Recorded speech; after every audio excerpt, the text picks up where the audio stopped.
here we go, spawning in the top left-hand corner of Gresfan in the grand finals of the Sparkling Tuna Cup number 31. We have the Polish Protoss player representing Team Blazer. It is Krystianer.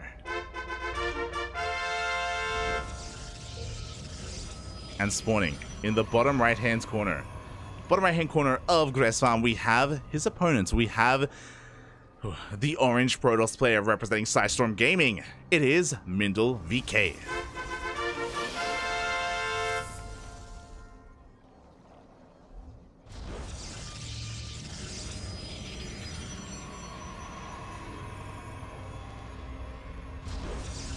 Here we go, and as a reminder, this is also going to be a best of 5, not a best of 3. And do I have enough time actually? Oh, it's going to be close.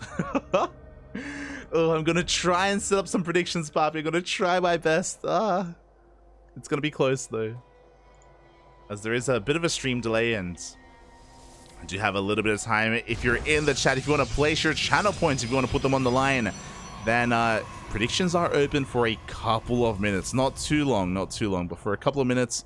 Predictions are open for who you think is going to be this week's Sparkling Tuna Cup champion. Is it going to be one Protoss or the other? It's for you to decide. Oh. There we go. Beautiful. For the next, I believe, minute and a half, you do have a little bit of time to place your bets on who you think is going to be the champion. Oh, sorry. I should fix this up as well. There we go. As we are here in the grand finals, and so far nothing too crazy. We are going for 2 gate openers all around. 2 gate opener from Krystianer as well as MindelVK, as to be expected here on Gresfan. There aren't any probes out on the map either, so no proxies are being set up here. It's just a straight up game 1 from these 2 players, at least when it comes to the openers. Beautiful.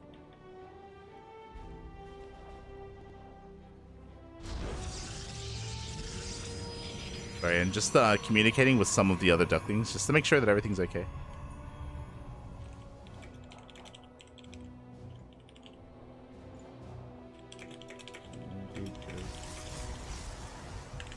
Yeah, just making sure that if this does run over time, that we will be able to go live on a different channel to actually start casting WTL, as it does start in 20 minutes. As that will be over on Kuro's channel. I believe Asher will be casting alongside her. Or at least solo casting initially, before we do kind of hand off and come back to the main channel. Outside of that, Krystianer is going to be going for a Twilight Council opener here instead. It's going to be relying a little bit more on those Blink Stalkers. Meanwhile, MindelVK hasn't quite chosen his tech of choice. Not yet, anyway.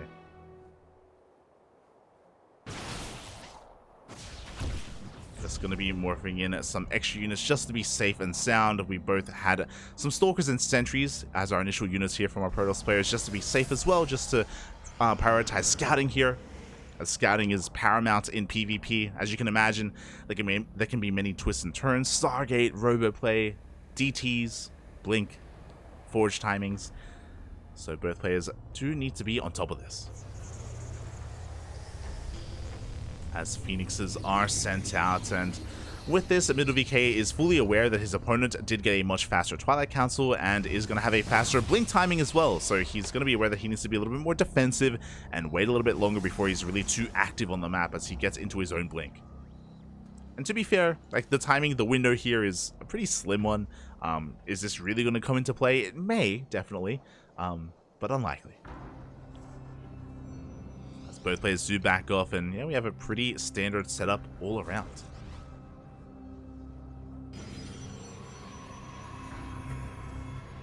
And this MindelVK going for his Robo, but likewise so is Krystianer, so nothing too crazy.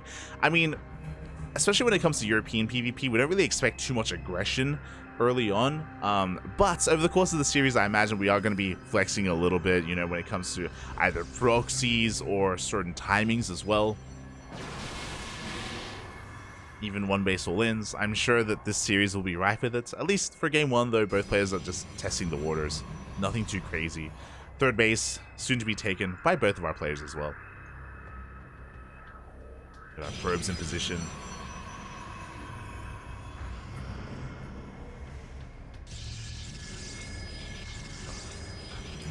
do have our Nexus coming out as well, so yeah.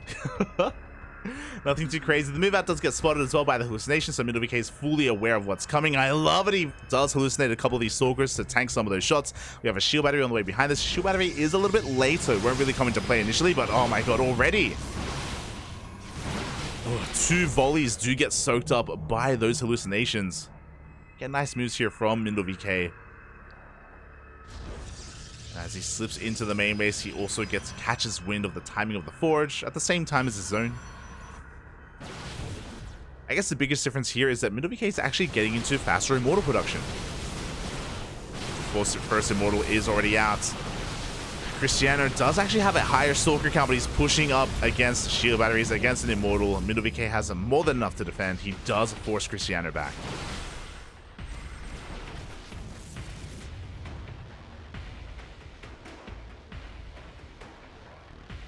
There we go. And even though Krystianer did have a bit of an earlier timing maybe with his blink, and even though he was investing quite heavily into these Stalkers, he still has a Stalker lead, bear that in mind. He wasn't really able to do too much with it. He's still looking for some damage, looking for a better angle of attack. And it looks like he will find it. MindelVK leaves his army a little bit idle, a little bit slow to react. Is going to be losing some of these probes, and we can just blink the hell out of here. And very nice moves here out of Krystianer. Hopefully he doesn't lose too much, as we do trade 2 Stalkers for 2 Stalkers. Still good overall for Krystianer. Coming out ahead in that trade. As Krystianer is also a little bit faster to transition as well. We do have charge on the way, and even though MindelVK is going to have a higher Immortal count, like that's okay, so this is the biggest difference here between these 2 army compositions. MindelVK has been investing quite heavily into these Immortals. Krystianer not so much. He's been warping in more Stalkers, he's been warping in more Zealots as well. He will have a much faster charge timing, and with this is kind of a great way to nullify the advantage that Immortals have. Immortals are great against Stalkers, not so much against Zealots. Zealots provide such a great buffer for this kind of army. They take so many Immortal shots as well to bring down. So I'm a little bit concerned here for MindelVK. Obviously, he's getting into his own Zealots. We have charge on the way. But Krystianer is going to hit first. He's going to hit harder. He's going to hit faster. You can see in the units tab here, we have 14 Zealots already for Krystianer, as opposed to the 5 of MindelVK. Krystianer just looking for another angle of attack, looking for another way in. Is going to get spotted by Mindel. There's still only 1 shield battery here. I mean, we've got to have an overcharge, sure, but the Zealots, they do charge on forward, and the Stalkers, they go straight for the Immortals. Ooh, and 1 Immortal is going to go down. Oh, it feels like we were missing some shots. The second Immortal is going to go down as well, but we are running out of Zealots. Oh. The question is, was that worth it for Krystianer? I mean, oh my god. Maybe, as MindelVK gets pulled completely out of position. He chases down that prism, which was nice, but Krystianer takes advantage of that. He does rush on forward. He takes down the prism of MindelVK and also takes down 6 probes. Krystianer with a massive worker lead. He has a base lead as well. He is getting surrounded though, so he does have to be careful not to lose a little bit too much. He is looking at... he doesn't have high ground vision, unfortunately. He's just trying to trade as best he can, but he will lose all these Stalkers. Oof. And this is a massive blow to the army of Krystianer.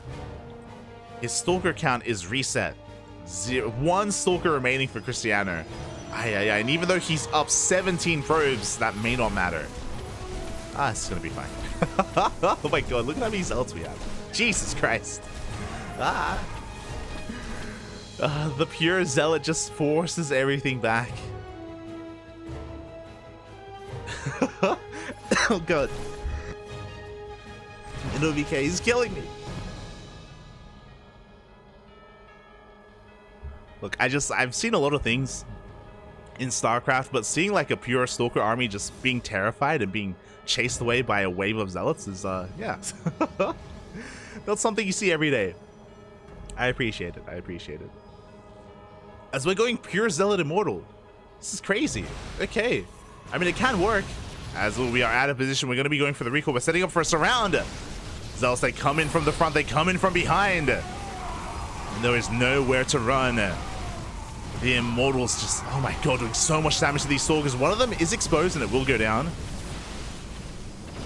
But this still feels like a better trade for Krystianer, just warping in wave after wave of Zealots, and unfortunately there is no answer to them here. GG gets called, and Krystianer will take game number 1. Oof, the power of the Zealot. Aye, aye, aye. GG, well played. He does take the first game in that series. Unfortunately, MindelVK, it took him a little bit too long to recognize the army composition that Krystianer was going towards. If he had, I'm sure he would have transitioned into Archons faster. Archons, they're amazing against Zealots. They're so tanky and they do so much splash damage. Kind of like how Archons are good against Lings and Banelings. Likewise, they're good against Zealots as well. And we have seen them time and time again play pivotal roles in these PvPs. But alas, MindelVK had a gateway-centric army instead, and as a result, the Zealots do reign supreme, especially when they set up a surround. And I think that was a bit of an unintentional surround in a way. Like, I think the recall was intentional to recall only half the army, but just the fact that he was able to get a surround anyway, the fact that he was able to be in that position was, yeah, quite fortunate for Krystianer. Quite fortunate indeed.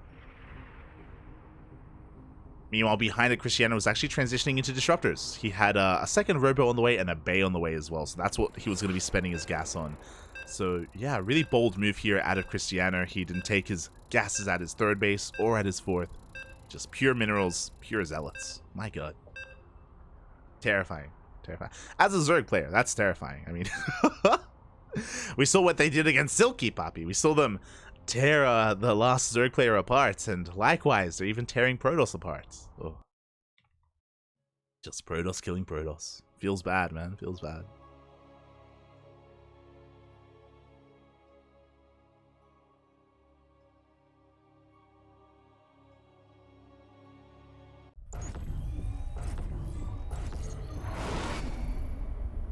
As we are getting into our second game of the series and spawning. In the bottom left-hand corner of Royal Blood, we have the Polish Protoss player, currently leading the series 1-0, representing Team Blazer. It is Krystianer.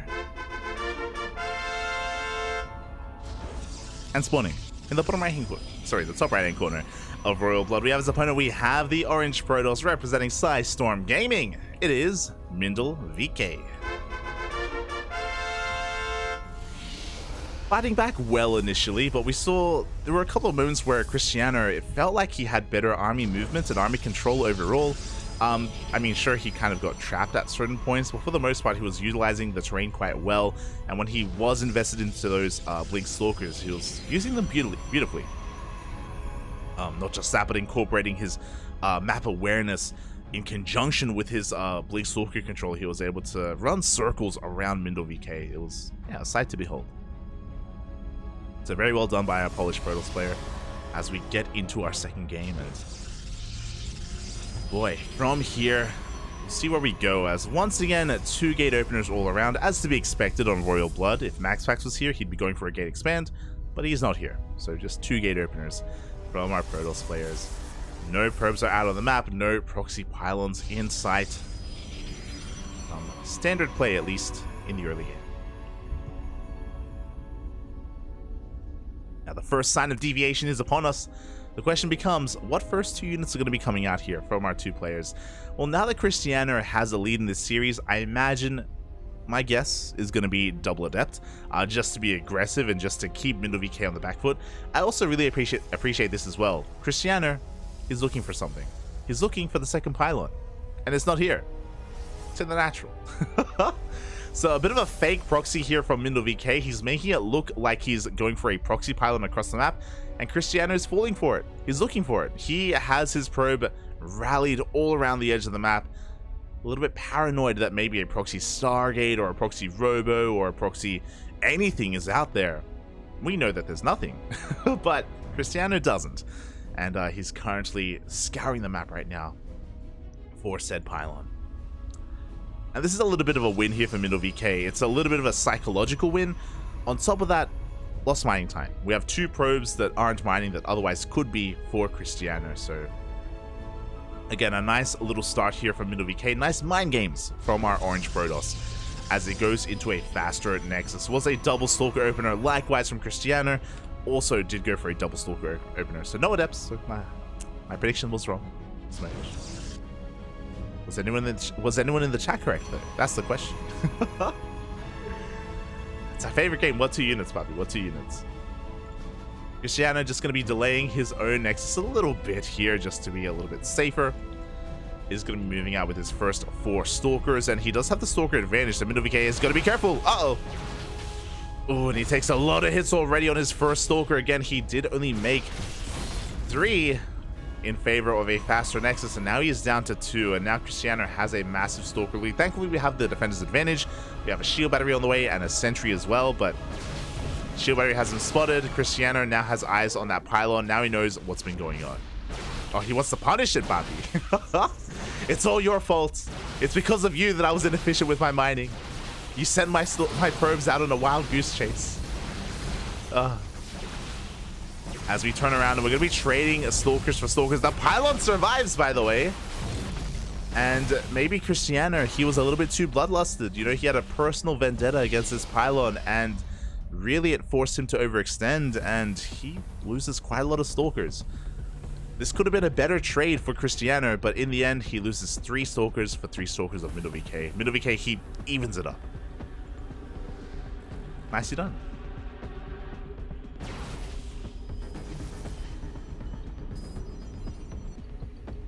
Nicely done indeed. As from here, we're just getting our bases up and running, and oh, again, a bit of an overextension. 1 sentry is going to be going down for free. Good pick off from Krystianer. Both players are going to Twilight Councils, are getting into Blink. Nothing too crazy. Nothing too wild. And of course, Krystianer is going to be able to confirm that with that hallucination. Unfortunately, that's the downside of what just happened to MindelVK, is that he lost his sentry, which means he no longer has the ability to scout. No more hallucinations are available to him. Meanwhile, we have plenty available for Krystianer. So we'll see what MindelVK does to try to make up for that as he goes for a proxy pylon. The probe was spotted. Did Krystianer see it? Oh, he did. Did he? I think he did. Yeah, he did. The probe was scouted. The pylon will be shut down. So again, great map awareness by Krystianer, and it's just the added advantage of all these hallucinations from him. As we see MindelVK just trying to catch any stray units wherever he can. He does have a Blink over his opponents. Blink is still going to finish up in a couple of seconds, and the armies do miss each other here. Uh-oh. Yeah, I did just realize MindelVK behind this, he threw down 2 additional gateways. This is 4-gate Blink from MindelVK. Despite that, he doesn't quite have the Stalker number he needs. He's setting up another proxy pylon location, but this is going to get scouted. Oh, and here we go. The pylon does take a volley, but the sentries move forward. The Stalkers of MindelVK, they're being forced back once again. And this is brutal. Even though MindelVK invested into this additional production, he wasn't able to make use of it. As a result, his third base is far later than his opponent's, and he wasn't able to be aggressive like he wanted to. His reinforcement points, they were just being shut down left and right at every turn. And now we can see that MindelVK, he's just got a bunch of gas.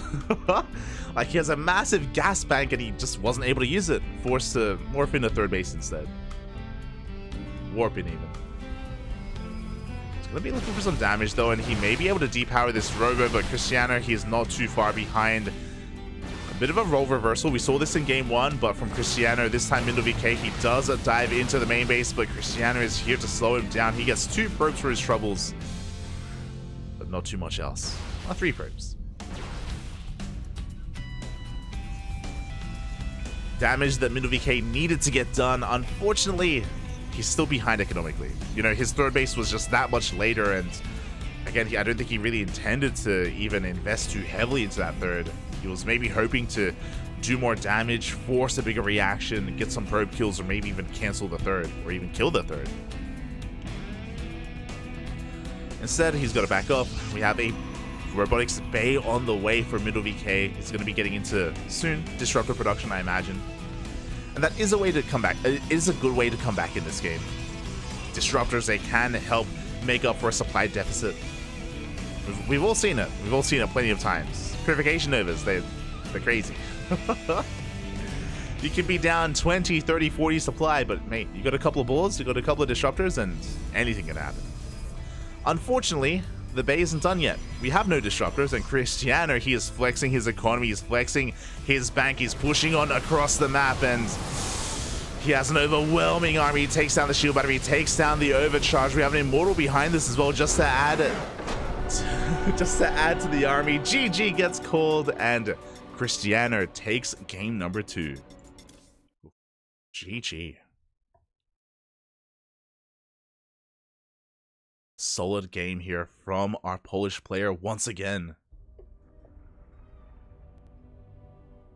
This time it was a little bit more on MindelVK though. Again, because he wanted to be the aggressor of this game and because he wasn't quite able to get things going, his proxy pylons kept getting shut down at every turn.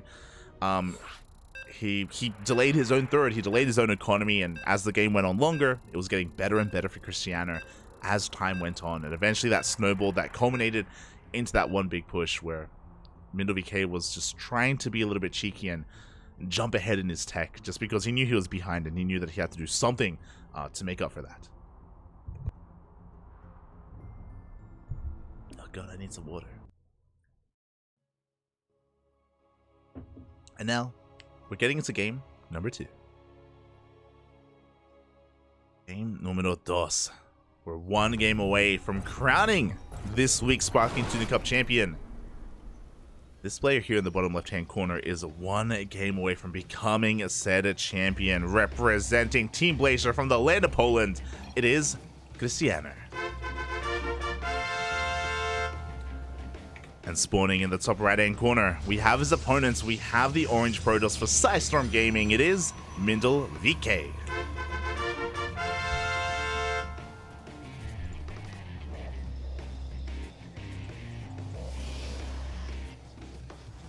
Oh boy, one game away from the tournament ending, from it all being over. We gotta mix things up. Clearly, something is not working. What do? Oh, 2 gate openers. Ay, papi. That's so far nothing too crazy. Krystianer, he's going for a gate scout as his probe is zooming across the map. Krystianer a little bit paranoid, and I don't blame him because Ancient Cistern is a very large map. We have seen time and time again proxy robos, at least at this location, proxy gateways, proxy stargates. Proxies all around. As Krystianer, he scouts, he confirms the pylon in the main, confirms the gas count as well. Just making sure everything is on the up and up.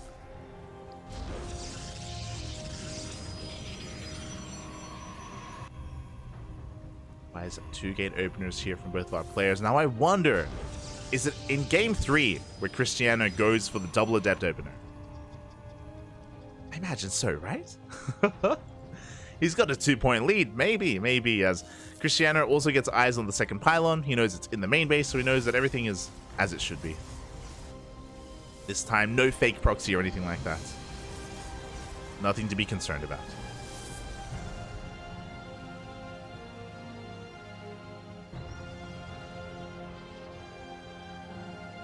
As we do see Krystianer once again going for the double Stalker opener as he has been doing throughout this entire series. MindelVK switches things up and he goes for a Stalker Sentry instead. Just for that faster Sentry, he will have a faster hallucination to scout across the map and figure out what is going on. He won't have too much of a map presence. Krystianer will have that instead, so we'll see how this dynamic shapes up. As the 2 Stalkers are confirmed, so MindelVK knows that he can't really be too active on the map because he'll have less firepower because of his Sentry. As, ooh, the probe of Krystianer slips on by, bypasses the Stalker, and is going to slip into the main. Wow, another scout coming out from Krystianer, just making sure that there is no early tech. With the lack of tech, he knows that, okay, it is going to be a Nexus first. Meanwhile, Krystianer, likewise, is going into a Nexus, but very quickly behind this, just like game 1 actually, is going into that Twilight Council. Just like the first game.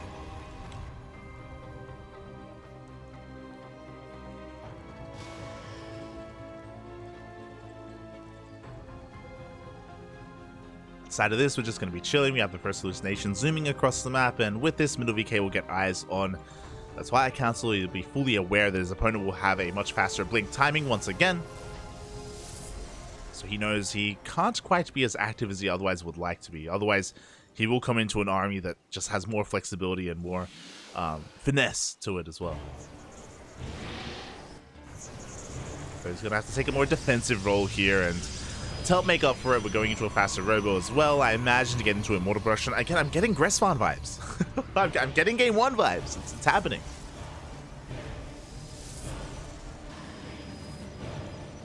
From here, we can make up for a smaller Stalker count and get into Immortals.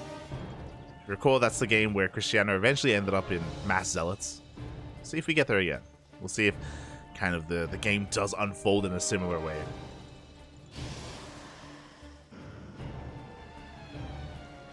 But yeah, behind this, MindelVK just investing so much in tech of all things. Not just the robo, but also going into a much faster forge for +1. He will have some higher quality stalkers as well. You love to see it. And as MindelVK, you know, invests in tech, invests in immortals and +1 and upgrades, Krystianer is just going for a faster third base. So Krystianer is going to have a lower quality army, but a larger army. At least that's the goal here.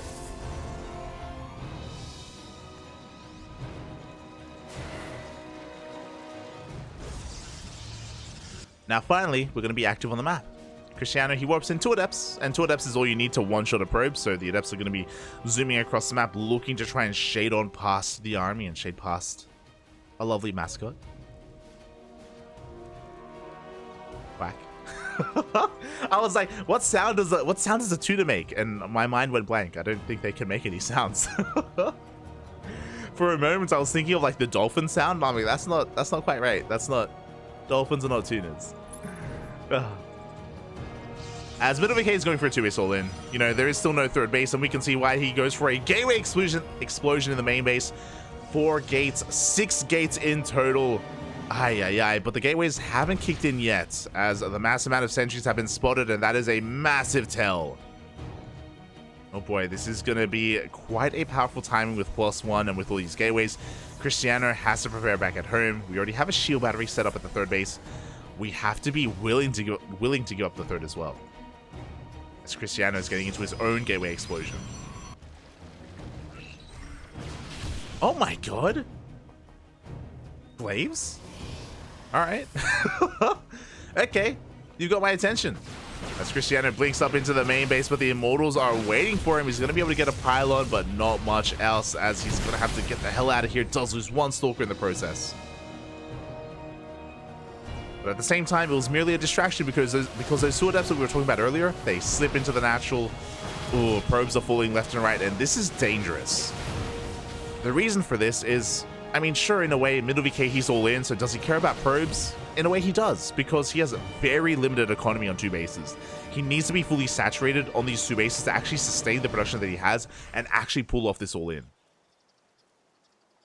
So losing probes is something that we can't really afford to do here for MindelVK. He doesn't want to replace them. As the Prism is on the way, Glaives will be reinforcing. So Glaive Adepts, they have a really peculiar role in PvP.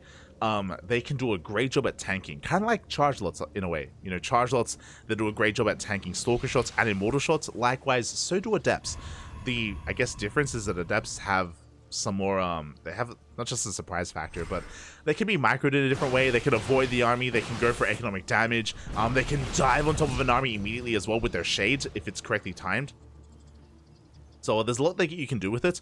Unfortunately, there's no longevity with it. Like, over time, Glaive Adepts, they kind of fall off. Well, as we do see the army just diving on forward here, force fields are thrown down in a panic, and MindelVK will survive. But that was already quite a bit of energy.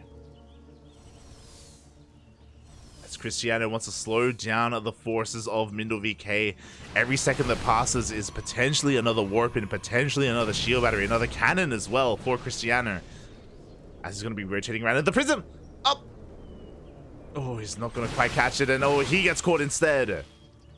I appreciate the move, but it didn't quite work out as we're actually setting up a surround.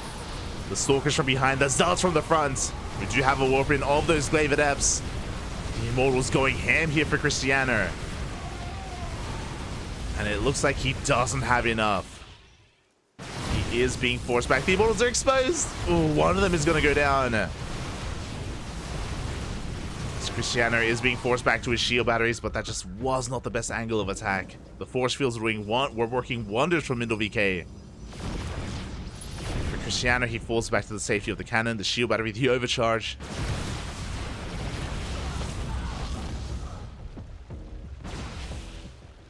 MindelVK does have an army supply lead. He can still pull this off. Krystianer just waiting for another warp in. Desperately needing it. There it is. The Zealots and Stalkers have arrived. And MindelVK is not fighting with his whole army. Oh, an Immortal was not taking part. And here we go. We're duplicating on forward. The Prism goes down. With the death of that Prism, there are no more reinforcements. But it may not matter. Oh, it's going to be close. The Immortals fall for Krystianer. Likewise, there's only one Immortal left for MindelVK. And this is beautiful. Krystianer, he's pulling away the army out into nowhere. And this is just giving him more time to warp in. Again, Mindel, he's on a timer. He can't afford to waste time chasing this army. It gets recalled back home. And at one point, MindelVK had a larger army supply. That point is no longer here. Krystianer has overtaken him. He lost all of his Immortals, sure, but you know, he's got Zealots, he's got Stalkers. That is all he needs.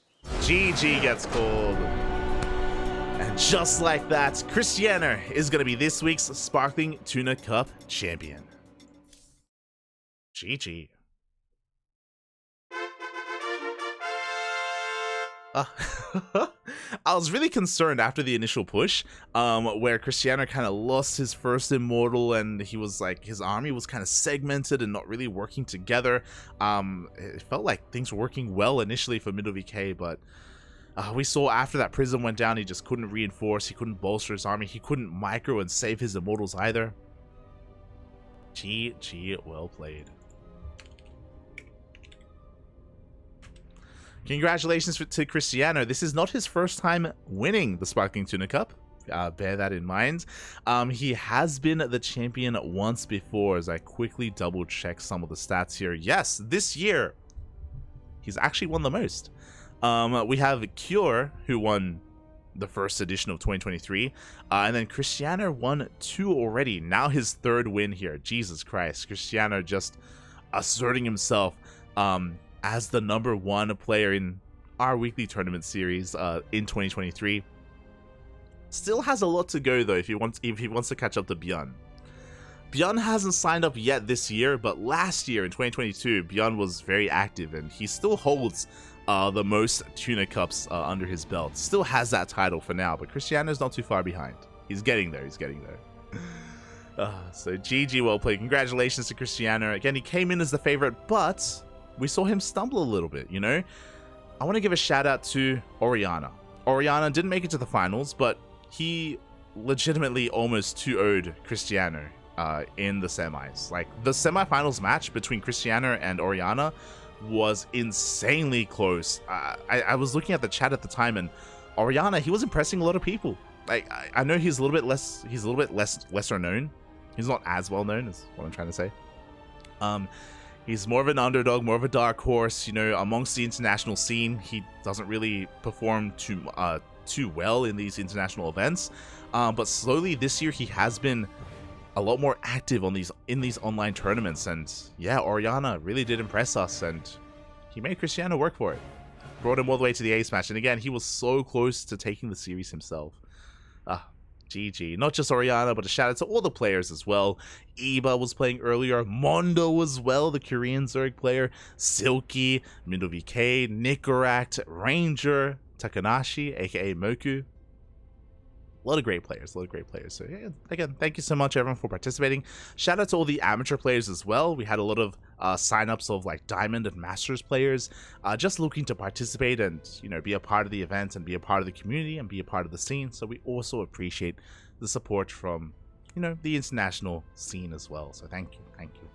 For those wondering, this tournament is our open tournament. We have a lot of region lock tournaments here on the Cranky Ducklings, but this one is open to all regions, to all shapes, to all sizes. So yeah, thank you so much everyone for tuning in, and I hope everyone had a great time experiencing this tournament together. Thank you, thank you. Again, if you do want to support this tournament in other ways, then you can do so by checking out our Patreon. If you want our replay packs as well, patrons and subscribers do receive replay packs via Discord.